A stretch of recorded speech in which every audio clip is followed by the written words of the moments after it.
মানুষ হারানোর যুগে আমি কি তোমাকে হারাবো? বিচ্ছেদের যুগে আমাদেরও কি বিচ্ছেদের প্রভাব হবে? কি ভাবছো গো?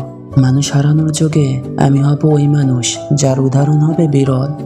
হব তোমার সোনালি চোখ, তোমার দামি গলার মালা, যা হারানোর ইচ্ছে রইবে না, যা দামি বক্সের কভারে থাকবে। থাকবে তোমার সবচেয়ে দামি হৃদয়ে। মনের জমিন যেমন তোমার নামে কেনা, তেমনি বসবাস করার অধিকার একমাত্র তোমার। কি গো, ঘর করবা না আমার মনে? ছোট্ট একটা। আমি তো সবকিছু গুছিয়ে রেখেছি, তুমি এলেই সেটার পূর্ণতা। ধন্যবাদ।